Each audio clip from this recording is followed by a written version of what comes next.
એવું તે શું થયું કે એલઆઈસીને આટલું મોટું નુકસાન થયું? કેન્દ્ર સરકારના એક નિર્ણયને કારણે લાઈફ ઇન્સ્યોરન્સ કોર્પોરેશન એટલે કે એલઆઈસીને 11,000 કરોડ રૂપિયાનું નુકસાન થઈ ગયું છે, અને તે પણ માત્ર 2 દિવસની અંદર. તો એવું તે શું થયું કે એલઆઈસીને આટલું મોટું નુકસાન થયું? તો આના વિશે હું વાત કરીશ. મારું નામ રાજેશ શાહ છે અને તમે જોઈ રહ્યા છો ગુજરાતના સૌથી મોટા ડિજિટલ ન્યૂઝ પ્લેટફોર્મ ખબરછે.com. તાજેતરમાં કેન્દ્ર સરકારે શિયાળુ સત્રની અંદર તમાકુની પ્રોડક્ટ અને સિગરેટ ઉપર જીએસટી અને એક્સાઇઝ નાખવાની વાત કરી હતી, અને એ બિલ પસાર થઈ ગયું અને સરકારે એ પછી હમણાં જાહેરાત બી કરી કે 1 ફેબ્રુઆરી 2026થી જે નવો જીએસટીને સેન્ટ્રલ એક્સાઇઝ લગાડવામાં આવ્યો છે એ લાગુ કરી દેવામાં આવે. એટલે તંબાકુની બધી પ્રોડક્ટ સિગરેટો હવે મોંઘી થવાની છે. આ સમાચાર આવતાની સાથે એલઆઈસીને 2 જ દિવસની અંદર 11,000 કરોડ રૂપિયાનું નુકસાન થઈ ગયું. હવે એલઆઈસીને નુકસાન એટલા માટે થયું કે એલઆઈસીની પાસે આઈટીસી કંપનીના શેરનું 15.84% હોલ્ડિંગ છે.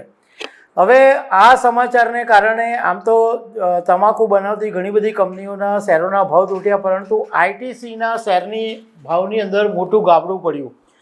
કારણ કે એવી એક શંકા ઊભી થઈ કે આને કારણે આઈટીસીના પ્રોફિટ ઉપર મોટો ફટકો પડશે, અને 2 દિવસની અંદર આઈટીસીના શેરના ભાવની અંદર 14%નો કડાકો બોલી ગયો, અને આઈટીસીનું માર્કેટ કેપ છે એ 72,000 કરોડ રૂપિયા તૂટી ગયું.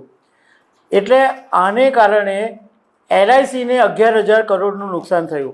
હવે એલઆઈસી પાસે 31 ડિસેમ્બર 2025ના દિવસે આઈટીસીના જેટલા શેરોનું જે વેલ્યુએશન હતું એ 80,028 કરોડ રૂપિયા હતું, પરંતુ 2 દિવસમાં આ વેલ્યુએશન ઘટીને 68,560 કરોડ રૂપિયા થઈ ગયો.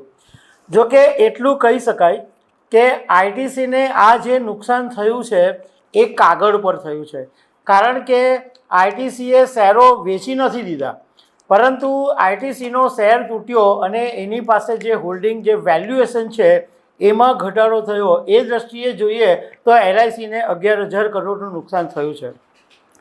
હવે સાથે સાથે તમને એ પણ વાત કરી દઉં કે કેન્દ્ર સરકાર આ જે તંબાકુની પ્રોડક્ટ અને સિગરેટ ઉપર જીએસટી અને સેન્ટ્રલ એક્સાઇઝ એટલા માટે વધારી રહી છે કે સરકાર એવું ઈચ્છે છે કે લોકો ધૂમ્રપાન વ્યસન છોડી દે, અને આની અસર દુનિયાના ઘણા બધા દેશો પર જોવા બી મળી છે. ફ્રાન્સે આ તંબાકુની પ્રોડક્ટ ઉપર 3 ગણો ટેક્સ નાખેલો હતો, અને એને કારણે 50% વેચાણ ઘટી ગયેલું, અને એ ફ્રાન્સની અંદર લંગ્સના જે કેન્સરથી મોતની ઘટનાઓ બનતી હતી એમાં પણ ઘટાડો થયો હતો. આ ઉપરાંત અમેરિકા અને બીજા બધા અમુક દેશો પણ છે કે જેમણે આ તંબાકુની પ્રોડક્ટ્સ પર હેવી ટેક્સ નાખેલા હતા, અને ત્યાં પણ વેચાણ ઘટ્યાના દાખલા છે. બીજું એક વર્લ્ડ હેલ્થ ઓર્ગેનાઇઝેશન હુનો એક રિપોર્ટ છે કે વર્ષ 2000ની અંદર 3માંથી 1 વ્યક્તિ તંબાકુનો ઉપયોગ કરતી હતી, પરંતુ અત્યારે 2025 સુધીમાં એ આંકડો હવે 5થી 1નો છે. એટલે 5 વ્યક્તિએ 1 વ્યક્તિ વ્યસન કરી રહ્યું છે.